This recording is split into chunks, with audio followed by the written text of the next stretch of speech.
right, Malpal, let's go inside the numbers here. And what we're going to do is we're taking a look at the top 3 highest scoring offenses in each classification. And we'll go ahead and say we are going to go all the way from 6A down to 1A. When we take a look at the top 3 of them, we'll have graphics with their points for. And then when we get to the end, I went through and added up the totals of all of them, got the averages, and then ranked them as to which of the top 3 had the highest total number of points and which of the top 3 out of each respective classification had the lowest ones. I'm going to go ahead and give you a little precursor here. We will talk about 6A through 2A Division 2 in the rankings separately than we do 1A. There's a lot of very, very different stylistic things that go into those two. Like, for instance, both 1A classifications have the highest scoring offenses. Mm-hmm. It's because they score a ton more. And you can make the argument, I'll go ahead and say this, you can make the argument that a lot of the teams, and some of them, one of them was in the won a state championship that's in the top 3, they probably 45'd people a lot. So you could make the argument either way of saying, well, they scored that many points, but it was in a lot less time. Or you could say, well, they score a lot more. So we're just going to take those arguments out of there, and we're going to separate those two. So let's go ahead and get into it here. We're going to start off with the largest classification. That is 6A, Texas football inside the numbers. Again, we're taking a look at the top 3 highest scoring offenses in each classification. In the 6A realm, it was the 6A Division 2 state champion in Austin Westlake. They put up 908 points on the year. I'll go ahead and tell you this. That was the largest number of points put up by an 11-man school in any classification. So 6A Division 2, 6A is combined all in one for these purposes. Duncanville came up in second place, scoring 711 points, and then Lake Travis, district mates with Austin Westlake, put up 687 points. That point differential between Austin Westlake and Duncanville is kind of crazy. It really is. Points. And when you think about the two teams, they're both super explosive. You know, they've got great playmakers on each team, but it's funny to look at how much of a difference that is. Right, exactly. And those are two teams that obviously Duncanville played in the 6A D1 state championship. Westlake played in the 6A D2. So they were both state championship programs. And that's what's really crazy to think about it is, yes, obviously Westlake and Duncanville played more games throughout the season than Lake Travis did because they played one more game and then they got knocked out in the state semifinal. So it's that is quite interesting to look at because Westlake and Duncanville both played the same amount of games. Right. So you can't say like, oh, well, they played more games than them. And obviously there's a caveat to all of these numbers because some teams did play more than others. But yeah, I mean, for Westlake, 908 points, that was the largest total of points scored by any team in the 11-man classification. Yeah, that's crazy. Moving on now, let's go down to 5A Division 1 here. The top scoring team in 5A Division 1, well, it was the state champions in Katy Pato Panthers. They scored 836 points on the year. Behind them, well, it was who they beat in the state championship game. College Station was 766 total points on the year. Obviously, our guy Marquise Collins racked up plenty of those points in the playoffs. And then finally, how about Amarillo Tascosa? They're coming in at 580 points on the year to round out that third spot in 5A Division 1. Moving on now to 5A Division 2. Our top 3 highest scoring offenses, it was the 5A Division 2 state champions in the South Oak Cliff Golden Bears coming in at 742 points. And here's where we kind of break the trend that we saw in those first couple of classifications there.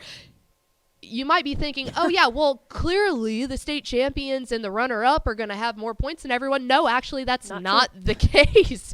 Aledo comes in at number 2 in 5A Division 2 in the highest offensive production with 712 points. And then you find at number 3 Liberty Hill, and they were obviously who South Oak Cliff played in the state championship game, and they come in with 580 points. And so this is, here's an anomaly here. And so when I started to go through it, I was like, oh, darn it, are we going to have all the state championship contenders up here because, again, they play more games throughout the year. You play the maximum number of games that you can have in Texas high school football. Right. But no, Aledo was just mollywopping people, I mean, throughout the regular season until they met up against South Oak Cliff. And it kind of shows the differences. Obviously, Sock and Aledo coming out of the left side of the bracket in Region 1 and Region 2. Liberty Hill made it there, not having to score as many points out of Region 4. Yeah. So that was, I was like, oh, okay, cool. We're not going to just get state champions here. Yeah. So that just shows you how many points Aledo was able to put up in the time that they were playing. And they obviously got knocked out in the regional semifinal. So they had 2 less games to play than Three less games because to they play than they South Oak didn't Cliff play and Liberty Hill. Regional final, state semifinal, Yeah. or So yeah. or state championship. So Yeah. yeah, Aledo That's was impressive. really putting people on considering they had 3 less games to play. So there is 5A Division 2. Moving on into the 4A classification, we'll start off with 4A Division 1. And here's another one that was a little bit shocking here. Number 1 is going to be Austin LBJ. So they were obviously the state runner-up in 4A Division 1 with 764 points. Then, how about those Rice Birds out of El Campo? 669 points on the year. And then you get down to the third highest scoring offense, and it was the state champions in Stephenville in 651. And so this was quite interesting. Again, Austin LBJ and El Campo coming out of that Region 3 and Region 4, and Stephenville coming out of Region 2. And that was, I mean, that really shows how productive El Campo was because they were with Reuben Owens. I mean, during the regular season, I saw their game against Bernie Champion, and I mean, they're laying 50, 60 burgers almost every single week. And then Stephenville comes out of that Region 2 where you've got Argyle, Melissa, and it's like a ton of difficult competition that are more of those who's going to be the first one to get to 21 point type of games rather than LBJ when it's like, let's just straight up outscore people. And so 4A Division 1 was another one of those wild ones where, yeah, your state champion, well, they're third on the list out of that entire 4A Division 1 classification of outscoring people. Yeah, that's an interesting point. It really depends on just where you are as a school and who else is in your area that really determines these kind of numbers, you know? Well, yeah, and I think it says a lot about the style of play, too, because you're kind of noticing, obviously, like, these spread teams have a lot of points scored. We'll get into it a little later, maybe a little precursor, but there's some slot teams, obviously, that have that same thing. So it's cool to see not only kind of where you're from, but obviously different classifications and stuff. In Region 2 and 4A Division 1, I mean, it is nothing but high-flying offenses. And then Paris is a super high-scoring offense, but they've got that wacky style of offense that they play. So it is cool to see, you know, just depending on where you're at and what kind of opponents you're playing. And I guess I'll go ahead and precursor this real fast, too. We're going to do defense next week so we can kind of see which one overlaps, but like Stephenville, for instance, is a team that had a super good defense. So obviously, if you've got a good defense, you're not having to score as much as, you know, someone like El Campo, whose defense was very good, but not near as good as their offense was. Moving on now to 4A Division 2. This is Texas high school football inside the numbers. We're taking a look at the top 3 highest scoring offenses in each classification. 4A Division 2, now it's the state champions in the China Spring Cougars. Major Bowden led that offense to 714 points on the year. Following them, well, it was the state runner-up in the Gilmer Buckeyes. Brandon Tennyson leading his offense to 705 points. And then how about that? Stand up for the Coastal Bend area. The Sinton Pirates, man, they were humming this year. 634 points on the year to round out 4A Division 2. Then we move on. 3A Division 1, taking a look at the top 3 highest scoring offenses. Brock, the state runner-up with 782 points on the year. How about those Lorena Leopards coming in as your state champions with 760 points of total offense on the year? And then the Mount Vernon Tigers, 707. This classification was one that I noticed, like, we talked earlier about how Westlake was almost 200 points above number 2. Look how close this is. They're almost 700, yeah. That's 22-point difference between the 2 state champions, and it's like, or the two teams that played in the state championship in Brock and Lorena, and it just shows. I mean, we thought that was going to be had a chance to be a super close game and stuff. you don't realize, like, genuinely how close that is until 22 points. I mean, that's Right. that's minuscule when you take a look at the scale of we're in 700s right here. We're pushing 800 points on the season, and that's just such a minuscule number compared to the grand total there. Right. Moving on into 3A Division 2. The Franklin Lions. And how about, there you go. There is that slot T Mafia. I know you're a member of the slot T Mafia there. I am. But 911 points. That is insane. Like I said, oh, you know what? I lied.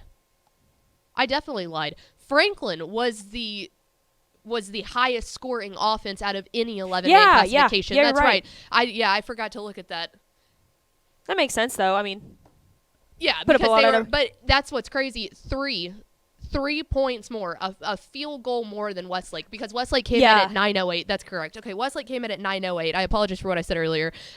Franklin comes in as the highest scoring offense in the 11-man classification, 911 points. And that's on the slot T. They're running the slot T. If you want to talk about just efficiency, there you go. Yeah. That's a lot of burning calories right there. Oh, no kidding. Yeah. The amount that Bryson Washington and them have been running, like, good Lord, man. son.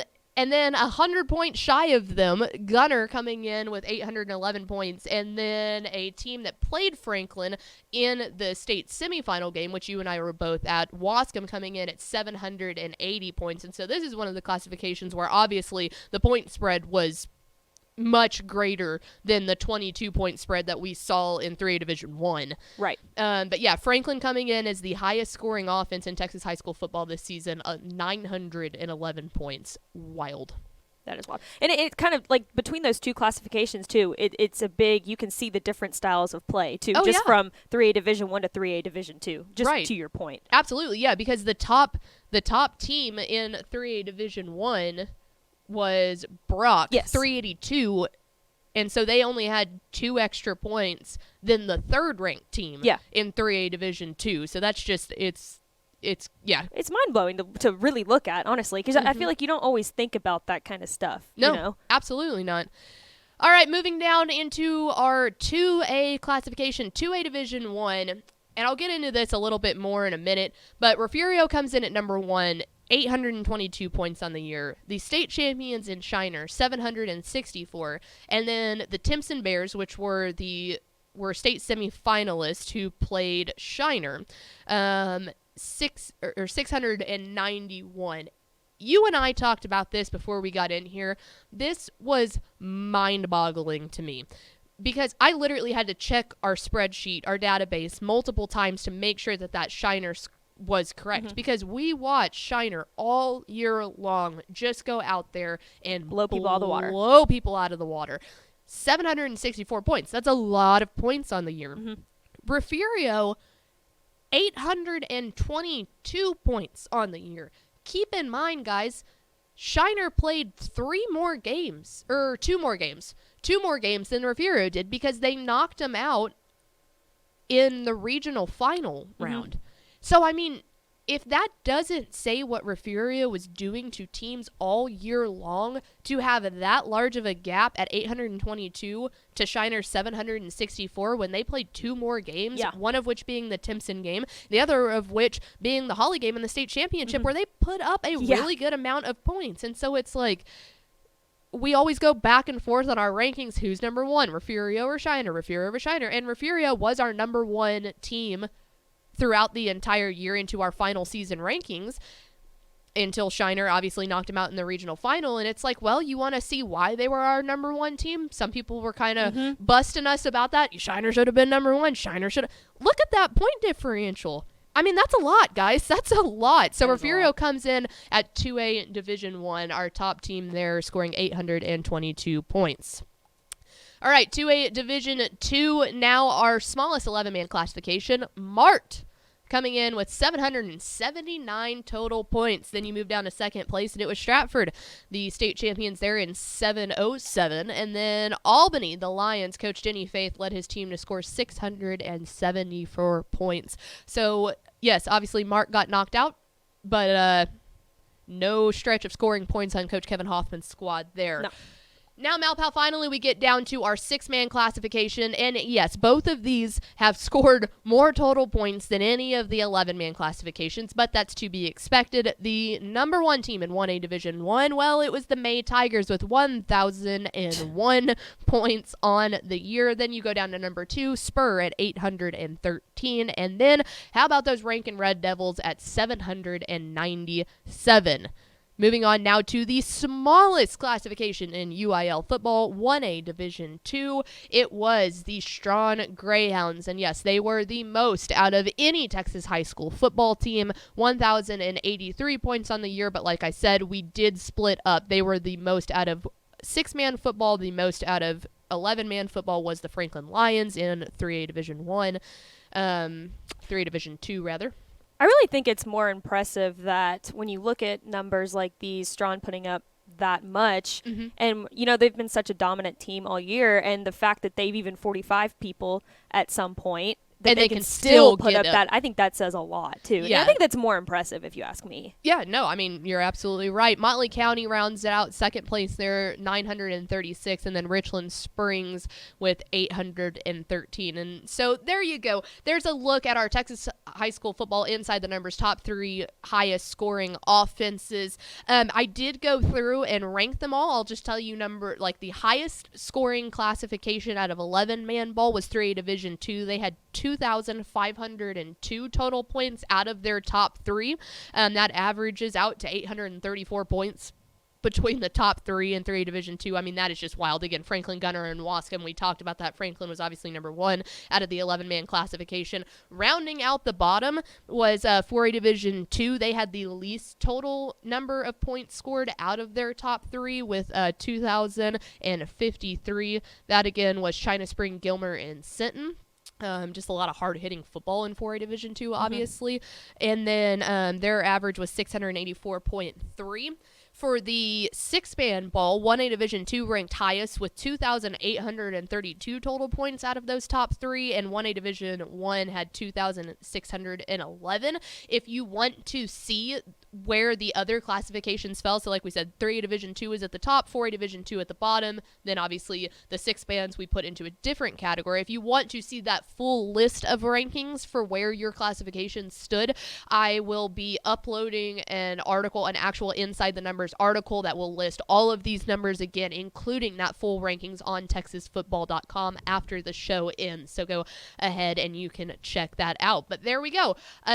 A crazy look to some Inside the Numbers of, again, like the top 3 highest scoring offenses in each respective classification. And it's really cool to kind of take a look, and there's just so much that you can do with that data, but we kind of figured out how we were going to do it in rankings. So and it's fun, like you said, when you first started putting together these numbers, you're like, oh, it's just going to be the state champions plus whoever was the runner-up in the state semifinals or whatever. But yeah, when you look at it, it's obviously not true. Right. It kind of depends on who you go up against. And Alito was the prime example of that being, ranked number 2 right there. And it's because they ran into the eventual state champion in South Oak Cliff. And so they're going to beat out maybe the person that was coming out of Region 3 or Region 4 or Region 1 and Region 2, vice versa. Right. But yeah, there you go. Our Inside the Numbers look at the top 3 highest scoring offenses in each classification of Texas high school football. Hey, thanks for watching this clip here on YouTube. If you like this kind of stuff and you want more of it, make sure you subscribe to our YouTube channel. And remember, you can watch us live every weekday at noon at TexasFootball.com, Facebook, Twitch, or here on YouTube. And if you want more of the best coverage of football in the state of Texas, check out TexasFootball.com and become a Dave Campbell's Texas Football Insider at TexasFootball.com/subscribe.